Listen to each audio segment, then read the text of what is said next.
अस्सलाम वालेकुम, मतीउल्लाह जान एमजे टीवी और मेरे साथ हैं साकिब बशीर। आज इस्लामाबाद हाई कोर्ट पे शाहराए दस्तूर पर एक बड़े मार्के के इंतज़ार में खड़े हैं। आज मंगल का दिन है। तहरीक इंसाफ के चीफ मिनिस्टर सोहेल आफरीदी की तरफ से जो हिकमत अमली का ऐलान किया गया था, उसके मुताबिक आज यहाँ इस्लामाबाद हाई कोर्ट के सामने तमाम MNA, सेनेटर, सूबाई असम्बली के अरकान ने इकट्ठे होकर एहतजाज करना था, क्योंकि पिछले तकरीबन एक महीने से इमरान खान से अडयाला जेल में मुलाकातें नहीं हो पा रही। तो साकिब बशीर, क्या प्लान क्या था? आज का प्लान जो है वो पहले तकरीबन 4 हफ्ते होने को हैं। हर मंगल और जुमरात को मुलाकात नहीं करवाई जा रही थी, जिसके बाद धरने शुरू हुए। यानी कि पहले अलीमा खान ने और उसके बाद सोहेल खान आफरीदी ने धरना दिया। तो अब एक ग्रैंड प्लान जो है वो बनाया गया है। लेकिन मती साहब, हम उस तफसील में जाने से पहले बताएंगे कि यहाँ इस्लामाबाद हाई कोर्ट के बाहर क्या पोजीशन है, बाकी शाहराए दस्तूर पर क्या सूरत हाल है।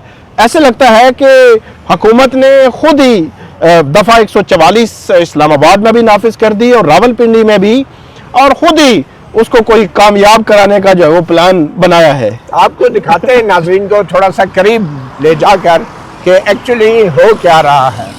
इस वक्त जो है वो इस्लामाबाद हाई कोर्ट के बाहर आप देखें कि बहुत बड़ी तादाद में इस वक्त इस्लामाबाद पुलिस के एहलकार बिल्कुल अलर्ट जो है वो खड़े हैं और कसीर तादाद में मौजूद हैं। और ये बख्तरबंद गाड़ी भी लाई गई है मती साहब। जी हाँ, इसकी क्या वजह? गाड़ियाँ भी हैं, लोगों को यहाँ से पकड़ के गिरफ्तार करने का प्लान भी है। और यहाँ पे कम से कम ये लोगों को पैगाम दिया जा रहा है कि इधर नहीं आना। इस जगह पे इस्लामाबाद हाई कोर्ट के बाहर पुलिस की, और हम देख रहे हैं कि FC की भी लोग यहाँ तलब किए गए हैं। ये इस्लामाबाद पुलिस की गाड़ियाँ शाहराए दस्तूर के दोनों तरफ मौजूद हैं और यहाँ पे बड़ी तादाद में पुलिस की नफरी ने इस्लामाबाद हाई कोर्ट को मुकम्मल तौर पे घेरे में ले रखा है। ये वो जगह है जहाँ पे तहरीक इंसाफ के अरकान असम्बली, सेनेट, सूबाई असम्बली ने आके एहतजाज करना था। और यहाँ पे एक और चीज़ बता दें कि आम लोगों के एहतजाज की कॉल नहीं दी गई, कि सिर्फ पार्लियामेंटेरियंस यानी कि जो कौमी असम्बली के मेंबर हैं, जो सेनेटर्स हैं, जो इनके सूबाई असम्बली के मेंबरान हैं, उनको यहाँ बुलाया गया है कि वो प्रोटेस्ट करेंगे। एक पुरअमन प्रोटेस्ट की कॉल जो है वो दी गई है। अच्छा, प्रोटेस्ट की कॉल इस्लामाबाद हाई कोर्ट के बाहर क्यों दी गई है, हम इस पे भी बात करते हैं, नाजरीन को दिखाते हैं। लेकिन नाजरीन सिर्फ बख्तरबंद गाड़ी देख लें, इससे आप अंदाज़ा लगा लें कि कुछ ना कुछ जो है वो आज कुछ ना कुछ करने के मूड में लग रही है जो इस्लामाबाद की पुलिस है। अब वो किस लम्हे और किस तरह इसको जो है वो एग्जीक्यूट करेंगे, ये जो है वो देखने वाला मामला है। जी मती साहब। तो जनाब, इस्लामाबाद हाई कोर्ट के बाहर ये वो जगह है जहाँ पे PTI पहले भी एहतजाज करती रही है और ये वो अदालत है, ये वो अदालत आलिया है जिसके सरबराही जो हैं वो चीफ जस्टिस सरफराज डोगर कर रहे हैं। और यहाँ पे इमरान खान के अलकादर ट्रस्ट केस में जो सज़ाएँ हुई हैं, उनकी मुअत्तली की दरख्वास्तें भी एक तवील अरसे से ज़ेरे इल्तवा है और उन दरख्वास्तों की समाअत के लिए चीफ जस्टिस सरफराज डोगर जो हैं वो तारीख नहीं दे रहे। आखिरी बार तकरीबन 1.5 माह पहले, साकिब, 1.5 माह पहले बिल्कुल समाअत हुई थी और उसके बाद चीफ जस्टिस सरफराज डोगर ने कोई तारीख नहीं दी थी बावजूद एहतजाज के। और उसके बाद तकरीबन 3 मरतबा PTI के रहनुमा इस अदालत में चीफ जस्टिस सरफराज डोगर के चैम्बर में भी जा चुके हैं, उनके सेक्रेटरी से दरख्वास्तें कर चुके हैं कि तारीख निकाली जाए। लेकिन ना तो सज़ाओं की मुअत्तली की दरख्वास्तों की समाअत की कोई तारीख दी जा रही है और ना ही अडयाला जेल में जो मुलाकातें इस्लामाबाद हाई कोर्ट के अपने हुक्म के मुताबिक होनी थी, ना इस हुक्म पर अमल दरामद किया जाए। पहले तो हम इस बात पे आते हैं कि इस्लामाबाद हाई कोर्ट के बाहर, मतलब ऐसा कभी देखा नहीं, सुना नहीं कि अदालत के बाहर हो। अच्छा, पहले जो एहतजाज होते रहे हैं वो एहतजाज के 2-3 पर्पज़ होते थे कि फ़लाँ केस आपके सामने पेंडिंग है, उसमें वो नूर मुकद्दम केस में हमने देखा, या किसी और मामले में कि जो कासम सूरी थी उनके हवाले से जो था यहाँ पे सुप्रीम कोर्ट के बाहर एहतजाज हुआ, लेकिन केस फिक्स कराने के लिए एहतजाज आज तक नहीं हुआ। तो ये जो अदलिया है 27वीं और 26वीं आईनी तरमीम के बाद की बदली हुई अदलिया, अंदाज़ा लगा लें कि ये एक बड़ा सिंपल और सादा सा काम है कि चीफ जस्टिस सरफराज डोगर जिन्होंने ये केस फिक्स कराना है, और मती साहब आपको याद होगा 16 अक्टूबर को इस केस की आखिरी जो है वो समाअत हुई थी, और उससे पहले हुई थी 26 सितंबर को। 26 सितंबर को आपको याद है समाअत तकरीबन 2.5 माह बाद फिक्स हुई थी। तो 26 सितंबर को जो प्रोसिक्यूटर थे उन्होंने कोई उनकी तबीयत ख़राब थी, वो नहीं आ सके थे। 16 अक्टूबर को तारीख दी गई और 16 अक्टूबर को सुप्रीम कोर्ट में याह्या अफरीदी साहब ने कोई तकरीब रखी हुई थी और बेंच ने अपनी अवेलेबिलिटी जो नॉन अवेलेबिलिटी पे वो केस जो है वो मुलतवी करा दिया और उसकी समाअत नहीं हो सकी। तकरीब अटेंड करने तकरीब वहाँ को रोटी शोटी का प्रोग्राम भी था, तो 16 अक्टूबर को समाअत नहीं हो सकी। उमूमी तौर पर यह होता है कि जो अदालत है वो कहती है कि आज बेंच अवेलेबल नहीं है, आप रीडर को वो बता देते हैं, रीडर से तारीख ले लें। 16 अक्टूबर, 16 नवंबर और आज 2 दिसंबर है। अर्ली हियरिंग की दरखास्तें भी नहीं लगाई जा रही। तो हालत देख लें हमारी अदलिया की, और मैं तो मतलब एक तशवीश है कि एक केस फिक्स कराने के लिए यहाँ पे वो लोग आ रहे हैं। जस्टिस सरफराज डोगर साहब को तो चाहिए था कि उन्होंने जब अनाउंस ही किया था आज से 3 हफ्ते पहले, 4 हफ्ते पहले, उनको कहना चाहिए था आपका केस सुनते हैं। अच्छा, ज्यादा से ज्यादा आपने क्या करना है, डिसमिस कर दें, उनको रिलीफ ही ना दें। और साकिब ये देखें ना कि ये मामला सिर्फ केस फिक्स कराने की हद तक नहीं है। इस्लामाबाद हाई कोर्ट का अपना एक लार्जर बेंच का हुक्म है कि इमरान खान से मुलाकातें इस तरतीब से, इस तरीके से होंगी, और उस हुक्म को भी जारी हुए मेरे ख्याल में 6-7 माह तो हो चुके हैं, और 10-12 तौहीन अदालत की दरख्वास्तें भी दायर हो चुकी हैं। ना तो चीफ जस्टिस सरफराज डोगर अपनी हाई कोर्ट के उस हुक्म पे अमल दरामद करवा सके, और ना ही वो तौहीन अदालत की दरख्वास्तों की समाअत के लिए उनको मुकर्रर किया जा रहा है। कोई तारीख नहीं निकाली जा रही। बुनियादी तौर पर जो एहतजाज PTI वाले कर रहे हैं वो सिर्फ यही कह रहे हैं कि ना तो आप सजा मुअत्तली की दरख्वास्तों की समाअत के लिए तारीख दे रहे हैं, ना ही आप अपने जारी करदा एक लार्जर बेंच के हुक्म के मुताबिक आप जो हैं वो इमरान खान से मुलाकात के लिए उस पर अमल दरामद नहीं करवा रहे। नहीं, अब देखें 2 इशू हमारे सामने आ गए, और दोनों इशू इस अदलिया के, इस जुडिशरी के, इस निज़ाम इंसाफ के वकार के साथ, और इसके जो पब्लिक का एक ट्रस्ट होता है कि जो आईनी अदालतें हैं, जो कोर्ट्स हैं, ये निज़ाम इंसाफ मौजूद है हमारे साथ। अगर हुकूमत ने कोई मसला किया, हुकूमती इदारों ने कोई इशू किया, तो ये अदालतें खुली हुई हैं। तो हैरान कुन पर 2 इशू सामने आए, केस फिक्स नहीं कर रही ये अदलिया, उसके लिए वो एहतजाज कर रहे हैं। दूसरा, इसी अदलिया का दिया हुआ एक ऑर्डर, उसको सरेआम वायलेट कर रहा है कौन? एक जो है वो 18 ग्रेड का जो सुपरिटेंडेंट है अडयाला जेल। तो उसको उस वकार को बहाल करने के लिए कि जनाबे मन आपने एक ऑर्डर दिया था, उस ऑर्डर पर अमल दरामद नहीं हो रहा, अमल दरामद कराएं, नहीं तो तौहीन अदालत की दरख्वास्त लगाएं। ना तौहीन अदालत की दरख्वास्त लगाई जा रही है, ना अमल दरामद करवाया जा रहा है, ना इस हवाले से कुछ की। मैं वो कहता हूँ, वो कबूतर जो होता है, उस कबूतर पे वो बिल्ली जब वो करती है, अटैक करती है, तो वो कहा जाता है कि वो आंखें बंद कर लेता है। तो मुझे अब पता नहीं मिसाल यहाँ पे फिट आती है या नहीं आती, लेकिन कहने का मकसद ये है कि आंखें बंद करने से चीजें आगे बढ़ जाती हैं। बिल्कुल नहीं है साकिब, और ये जो मुलाकात नहीं हो रही, इसके हवाले से भी बहुत सी बातें हो रही हैं।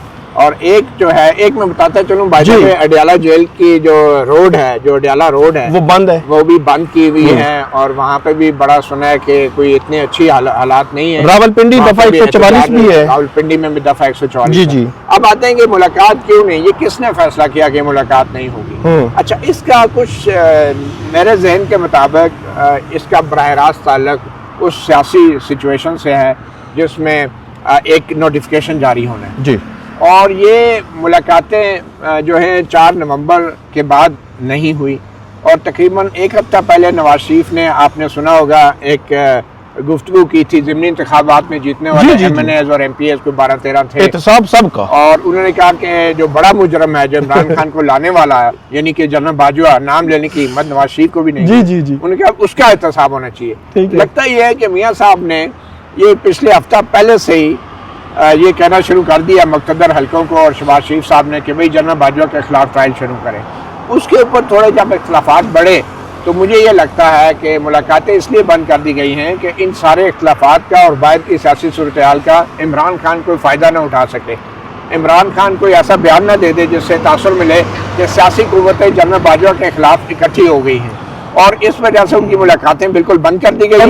और नोटिफिकेशन का मसला जब तक हल नहीं होता तो काफ़ी हद तक कुछ लोगों की राय में हलीमा खान की बात दुरुस्त है कि मसला नोटिफिकेशन से जुड़ा हुआ है, और ये जो इख्तलाफात बज़ाहिर आ गए नून लीग में और इस्टेब्लिशमेंट में, ये इमरान खान तक नहीं पहुंचने दिए जा रहे। और इसमें मती साहब ये जो चीज़ है वो पब्लिकली आके राना सनौला ने एडमिट किया, तारिक फजल चौधरी ने एडमिट किया कि हमने मुलाकात खुद रुकवाई। इसका मतलब जो है वो ये है कि उन्होंने कहा जी हमें ये भी खदशा था कि 26 नवंबर है और 26 नवंबर पे कोई एहतजाज, अब वो कहीं आज खुद तो नोटिफिकेशन का नाम नहीं लेते, लेकिन इस दौरान हमें पता है कि 27वीं तरमीम भी हुई, इस दौरान नोटिफिकेशन का मामला भी, इस दौरान जो है वो ये 26 नवंबर का उनका एनुअल भी था, उसमें ये एक तवक्को जाहिर की जा रही थी कि शायद इमरान खान कोई बड़ी एहतजाज की कॉल जो है वो दे सकते हैं, तो वो पब्लिकली आके एडमिट भी कर चुके हैं कि हमने रुकवाई ये मुलाकातें।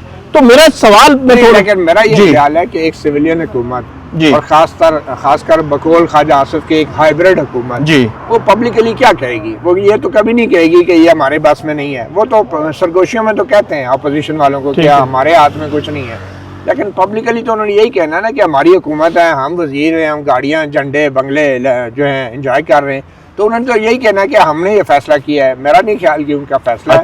जिन्होंने जो रोकने वाले मुलाकात वो एस्टेब्लिशमेंट हैं, और ये जितने वज़रा हैं ये सिर्फ अपनी इज़्ज़त रखने के लिए ये कह रहे हैं कि हमारा फैसला है।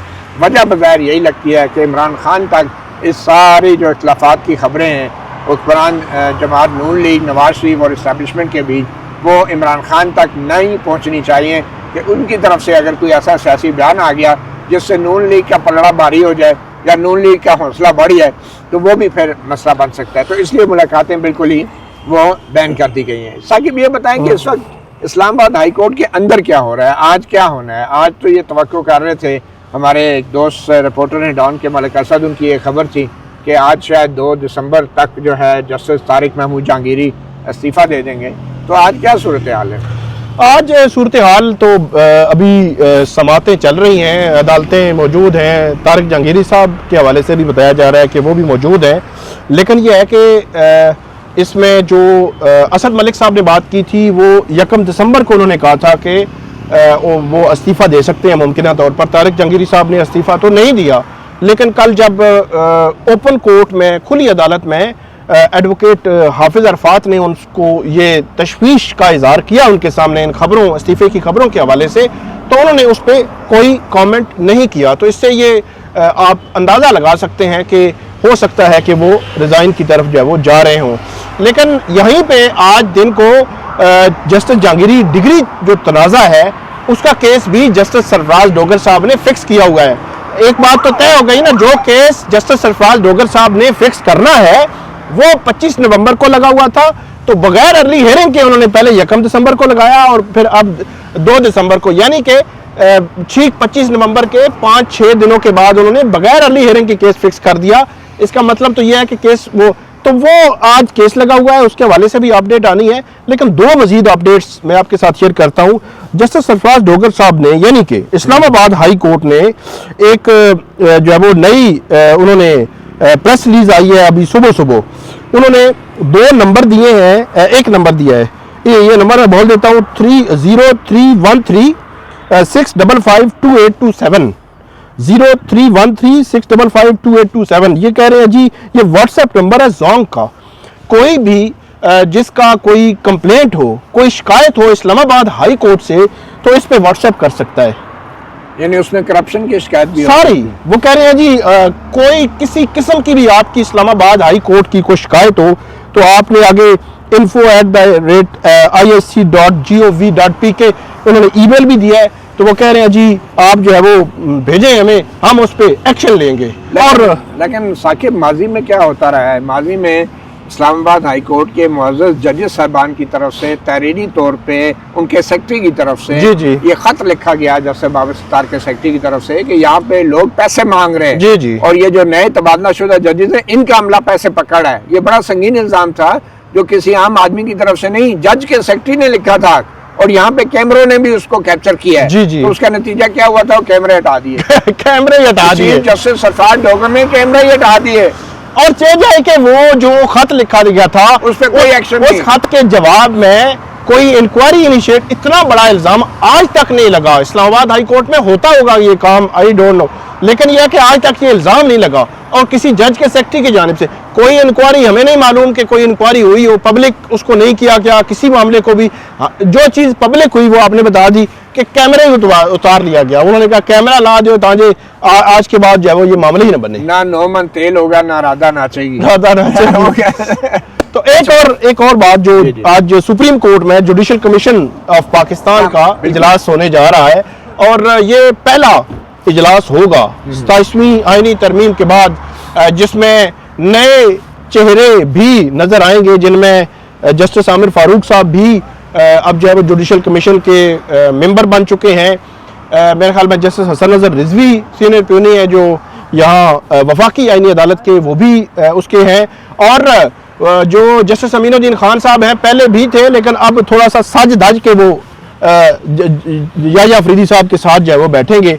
जस्टिस मंसूर अली शाह नहीं होंगे, जस्टिस मुरीब होंगे, जस्टिस जमाल खान मंदोखेल होंगे और बाकी जो है वो जितने भी लोग हैं। एजेंडा क्या है वैसे? एजेंडा जो है इस्लामाबाद हाई कोर्ट से एक जज सुप्रीम कोर्ट ले जाने का एजेंडा है और बज़ाहिर जस्टिस मियां गुल हसन और औरंगजेब जो एडहॉक जज हैं सुप्रीम कोर्ट के, उनको कंफर्म जज जो है वो किया जा सकता है। लेकिन क्योंकि प्रोसीजर ये है कि 3 या 5 जजेस में से एक करना होता है तो उसको मेरे ख्याल फॉलो करेंगे। जस्टिस मोहसिन अख्तर कियानी और जस्टिस तारिक जहांगीरी, उनको भी कंसिडर शायद जो कमीशन में किया जाएगा। लेकिन अल्टीमेटली जो बात आ रही है, हमारे ज़राए बताते हैं कि जस्टिस मियां गुल हसन और औरंगजेब उनको कंफर्म करना ही मकसद है आज के इजलास का। जी हाँ, और आखिर में ये बता दें कि जस्टिस तारिक महमूद जहांगीरी का जो आज केस लगा हुआ है जी, जस्टिस तारिक महमूद जहांगीरी के, ये वो हाई कोर्ट का केस है जिसमें जस्टिस सरफराज डोगर और दीगर जजेस ने जस्टिस तारिक महमूद जहांगीरी को अदालती अमूर निपटाने से रोक दिया था, यानी एज अ जज काम करने से रोक दिया था।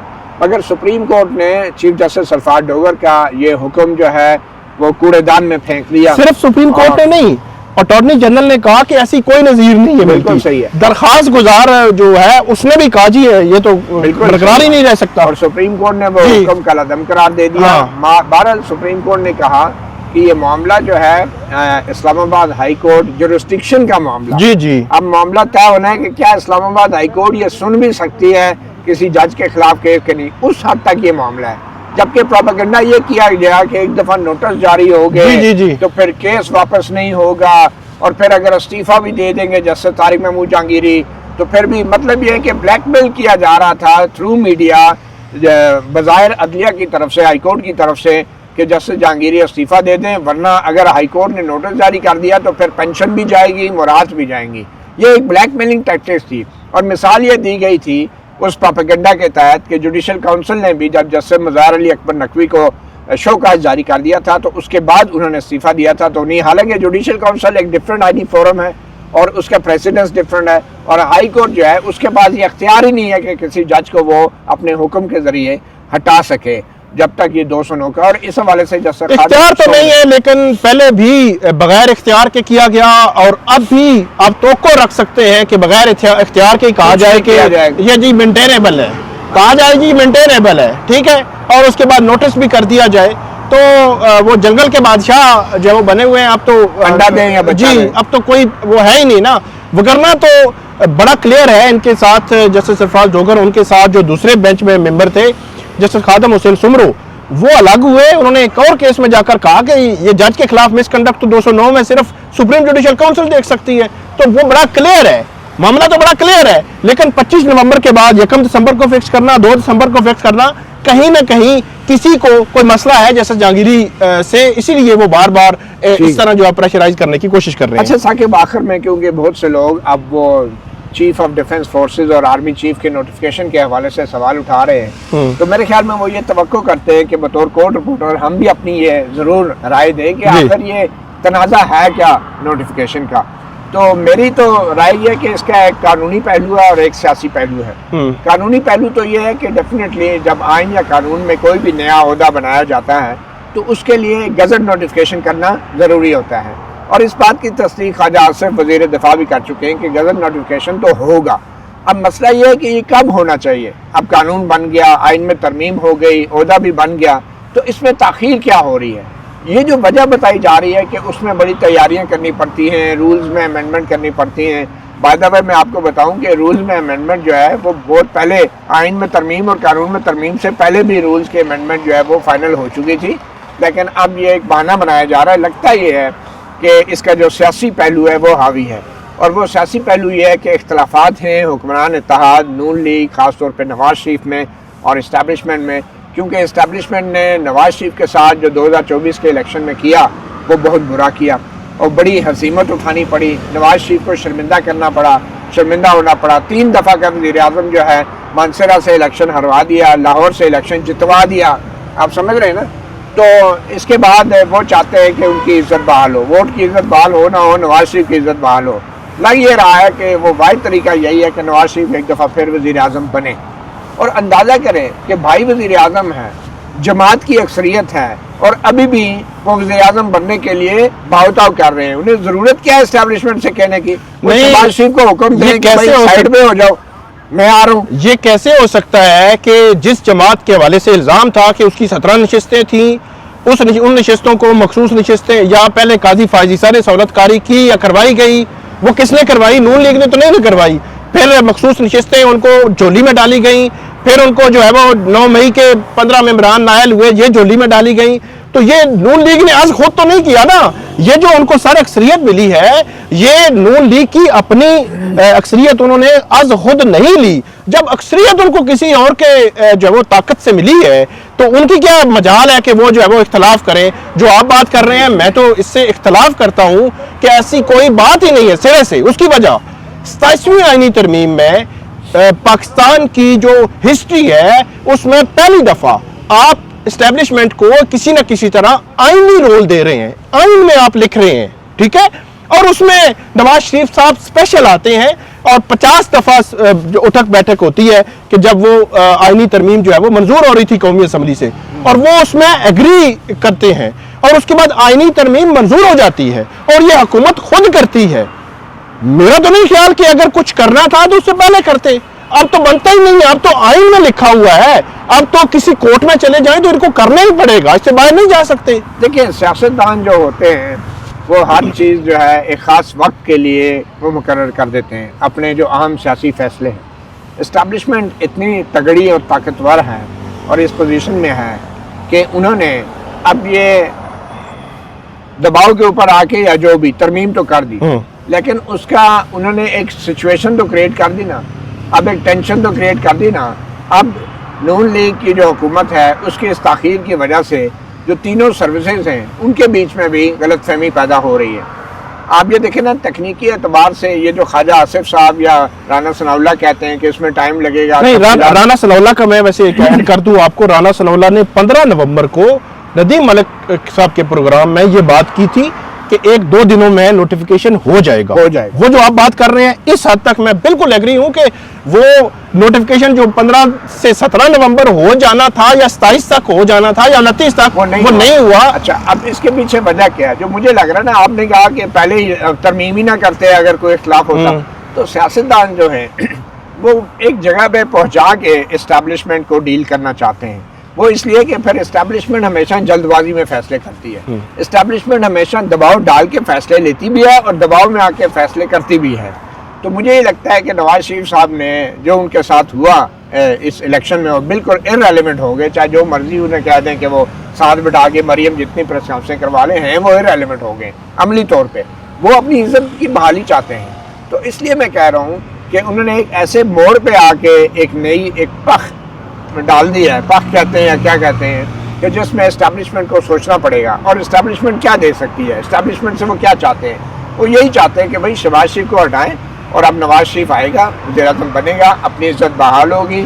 अच्छा। और इसलिए उन्होंने कहा, उन्होंने एक शर्त रख दी इसके लिए, शर्त यही रखी कि जनरल बाजवा को ट्रायल करो, और उन्हें पता है जनरल बाजवा के ट्रायल के ऊपर फौज नहीं मानेगी, तो उन्होंने कहा कि अच्छा फिर वो नहीं करते तो मैंने वज़ीर-ए-आज़म बनाओ।